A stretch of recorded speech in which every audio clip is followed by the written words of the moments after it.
आम्ही एवढंच म्हणतो की एवढं तुकाराम महाराजांना मारायची काय गरज होती का? कळलं का तुम्हाला? एक लक्षात आलं का तुमच्या? मारणाराचं कोणी देऊळ बांधलं नाही,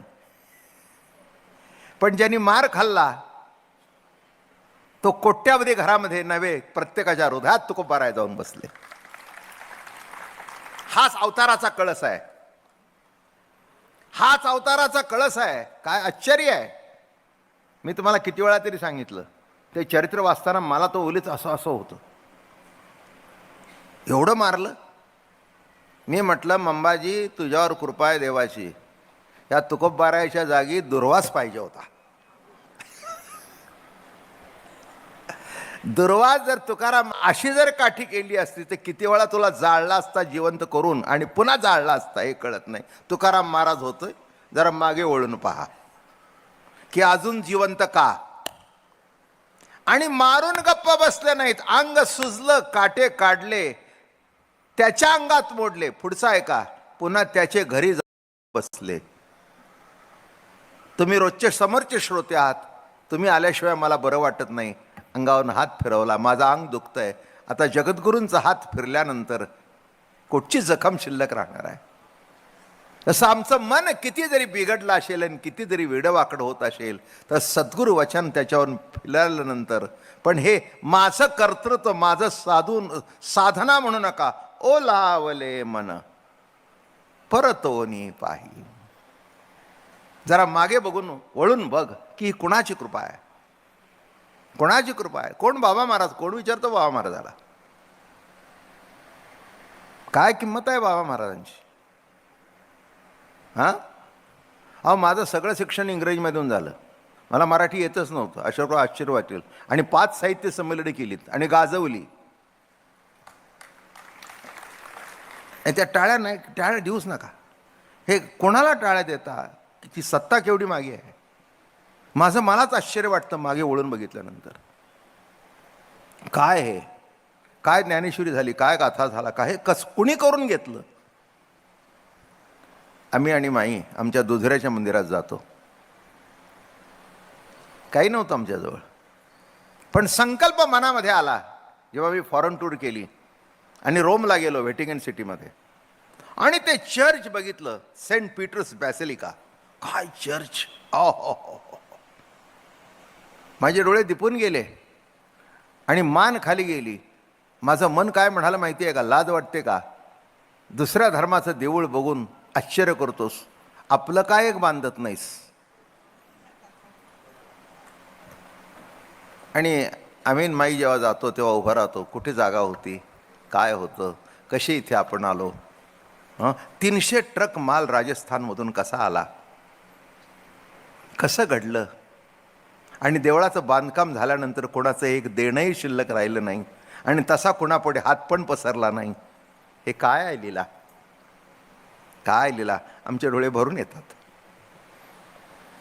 आणि एकच कळतं, सद्गुरुराया ची पाहुले गोमटी वंदिताची भेटे हृदयस्थ. पांडुरंगा काय रे तुझी कृपा आहे. तसंच आता मुंबईचं देऊळ होणार आहे. आहेत खूप अडचणी आहेत. काय हां, इथे काय श्रीमंत दगडूशेठ हलवाई आहे आणि तिथे गोरगरिबाचा पांडुरंग आहे, त्यामुळे भानगड आहे. इथे काही महागाईची गरजच नाही, तो येऊन टाकतो. अवघड आहे हे. बघा, एक तुम्हाला सांगू का, हे मागे वळून बघा म्हणजे कळेल.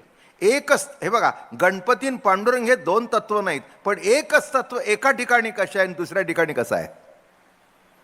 माझं बोलणं कळलं का? आता अजून सांगतो. नवऱ्याला बघितल्यानंतर बाईचा चेहरा कसा होतो आणि बरोबर मागे दीर आला हे बघितल्यानंतर चेहरा कसा पालटतो. बघा की, नवऱ्याला बघ, आलात का, पोहे करून ठेवलेत, दादा आला, अगोदर कळवायचं नाही का? लगेच आखडून गेलं सगळं अवस्था. या या या या भाऊजी या या, काही घेणार का? त्यालाही माहिती आहे हिच्या मनात नाही. म्हणला मी आज घेऊन आलोय. द्यायचं मनात नसताना खाणं इतकं लाचार का असावं? ओल्हावले मन, ओल्हावले मन. घरात असताना कधी खाऊन दिलं नाही नीट आणि आता मला म्हणते. जरा मागे वळून पहा. विरोधात सुद्धा मागे वळून पाहावं, प्रेमात सुद्धा मागे वळून पाहावं आणि अध्यात्मात सुद्धा मागे वळून पाहावं. बरोबर आहे ना? अजून सांगू का? 25 वर्षाच्या पूर्वीचा उत्सव बघा आणि आत्ता बघा, मागे वळून पहा. कर्ज होतं आणि आज कितीतरी कोट्याधी नुसते फंडमध्ये पडलेले आहेत. काय गंमत आहे! लाखो रुपयाचा रोजचा खर्च आहे. काय आश्चर्य आहे! मागे वळून पहा आणि मागे वळून पाहिल्यानंतर एकच दिसेल, गणपती बाप्पा काय रे तुझी लीला आहे, पांडुरंगा काय रे तुझी लीला आहे. काय आमकं करतो म्हणून आमकं होतं, इथेच तुम्ही थांबला. जरा मागे बघा. परत तोनी पाठी मोरे ठाके आणि आप आपणया ते देखे, देखत खेवो ओळखे म्हणे हे तत्व मीची. ओळख पटल्यानंतर म्हणशील नाही नाही मी दिसतो तर मी नाही. जरा मागे वळून बघ. मी कोण आहे? निजात्मरूपहा नाहम मनुष्य नाहम मनुष्य. कोण आहे? ना ब्राह्मण ना क्षत्रिय, निजात्मरूपहा. नाहम मनुष्य न च देवयक्ष. ना ब्राह्मण ना क्षत्रिय ना वैश्य ना शूद्र. कोण आहे? निजात्मरूपहा.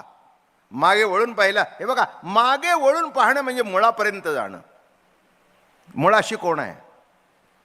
माझं बोलणं कळलं का?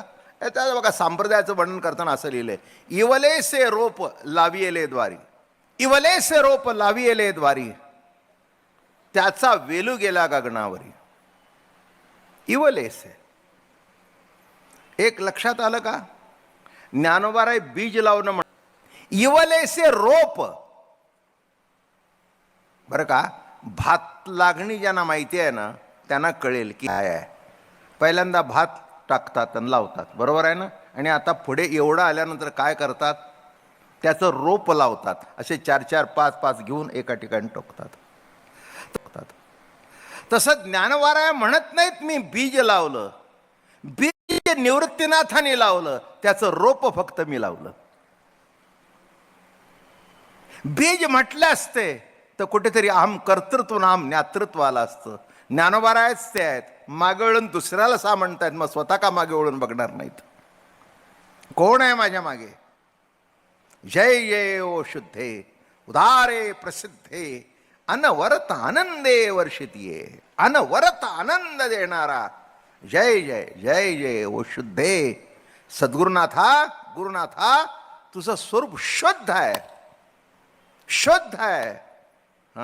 विषय व्याळे मिठी दिथलिया नुटी ताटी, पण ते तुझी गुरुकृपा दृष्टी निर्वेश होय. अरे विषयाचा विळखा पडला म्हणजे तो विषासारखा आहे, पण सद्गुरुनाथा तुझी कृपा दृष्टी पडल्याबरोबर विष उतरलं, विषयाचं विष उतरलं. माझं बोलणं कळलं का? कशाचं विष? विषय रूपी विष उतरलं.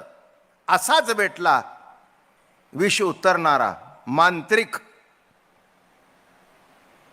हा तिठवा दयावरी झळके की हा पद्म करू माथा पारुखे, तो जीवची परितुके महेशेशी. एक लक्षात घ्या, जीव ब्रह्म झाला म्हणत नाहीत, तो जीवच आहे, पण त्याची तुलना शिवाबरोबर होते. काय सद्गुरूची कृपा आहे! मागे वळून बघितलं म्हणून